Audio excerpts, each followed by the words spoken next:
You play the music. I do that after. When now? Yeah. No, you played at the beginning, I thought. No, I've been doing it in post. And Kev just dances to silence. Oh. Welcome back to Wook Plus on Weekend Wook. I'm here with T. We're going to talk about everybody's favorite topic, fish ticket prices. Holy Mm, shit. money. Money and how much our hobby costs. It is, I'm torn on it because it is getting more expensive, but then you see other things and you're like, this is still pretty damn good. But T, why don't you give us the kind of the rundown of what's going on with this spring tour? You're a little more connected being out there in the West.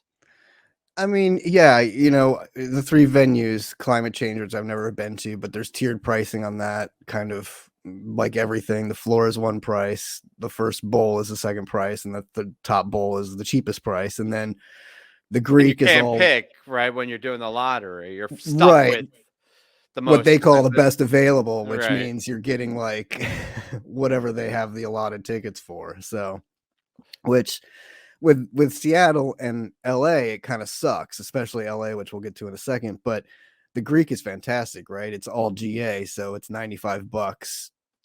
First come, first serve, get in where you can, which is Yeah. nice. And if you You want to know. be a lot rat and like show up at the top of the bowl, then fine. But if you're one of those people, and actually the older I get now, the earlier I go in, get my Mm-hmm. spot. But like I do like that kind of flexibility. Um and then the bowl in LA, that's the worst, right? The bowl is tricky, especially when it comes to doing ticket requests, because if you're trying to go with friends and you're all putting in orders, you have no idea where you're going to get, right? And it goes from 49.50 for the way back up to 150 for, and I'm not even sure where the 150 seats are, if it's inside the terrace boxes or if it's still in the benches behind the terrace, because the bowl is set up where there's a very small pit area, which is awesome if you can get in there, but those tickets are generally not really for the public sale and stuff, so it's kind of hard to get those usually. And then right behind the pit is the first set of garden boxes, and then right behind the garden boxes are the terrace boxes, and both those sections are set up. The bowl's really set up for orchestras, right? Like to go see the LA Phil and things like that, and like the Sound of Music sing-alongs and stuff like that Right, is really right. what's fun for the bowl. Concerts are a little difficult because if you're not in those first couple sections, which are built, like I said, as little terrace boxes, so you kind of have your own private little area with like fold out chairs and a fold out table that you can eat at, because again, it's set up for orchestra. So there's like a market inside the bowl that you can go get a bottle of wine and a Do they charcuterie keep that board. open during fish? Not usually. It's usually like the bigger the concerts or whatever, they kind of shuffle it so you can just get your beers. You can still sit in the box and like hang, but it's nice because you have your own private dance area though, which is what I always like. Like you kind of have your own little.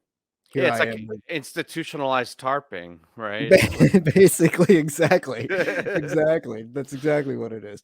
But then once you get behind that, it's what should be GA seating, but it's not. It's all kind of like bench seating with still assigned seats. So if you're trying to pile people in your row and you have some seat Nazis in your row, you can't get your crew in, and people are like, oh no, these are my seats. And the good thing is that they're not too bad about the aisles. Usually you can kind of spill into the aisle and dance a little bit and stuff, but the further back you go, the less restricted it is, and obviously it gets a little bit more chaotic.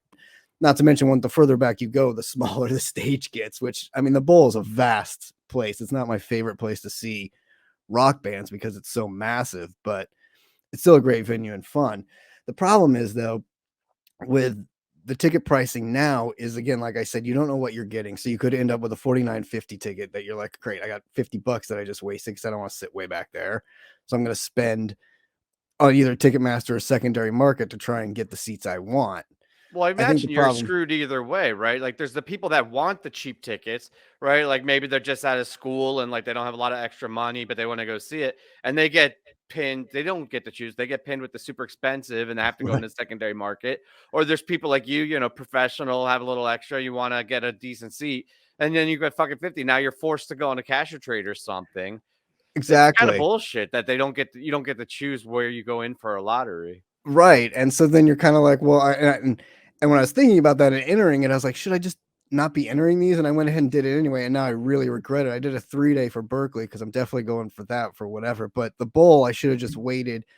obviously taking my chances with Ticketmaster that never works out anyway, and then just suck it up and know that I'm gonna have to seat geek it or something and just buy mine on secondary market, which I'm okay with these days. Like I will spend a little extra, I mean, I work my ass off at my job. So like I It's feel fine, like when man. You it's don't need time, to explain it.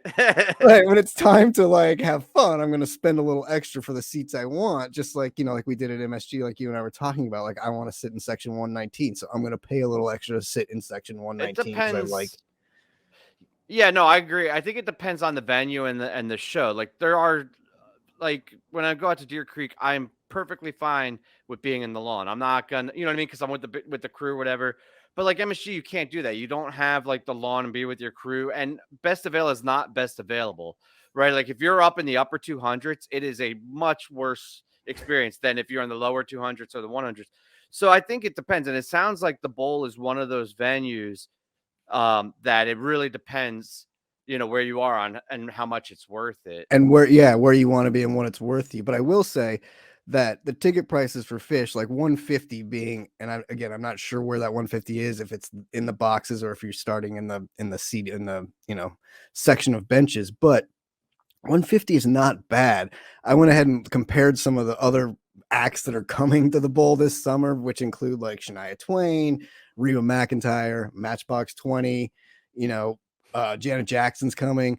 But just going through Ticketmaster on those tickets, you're talking thousands of dollars just to get into those front sections for things. Yeah. And it's ridiculous to bitch about 150 to me isn't really worth it. I think the bitch comes from getting selected that you don't know where you don't get to choose where you're going to be unless you go through Ticketmaster and that kind of thing. But I think the pricing structure itself isn't that bad. And between inflation and where we are with things and having to pay to be entertained, 150 is not awful. Yeah, I I mean think everything's more expensive and they need to pay their crew and everything. And I all right, so devil's advocate though, because I just want to like be even keeled here.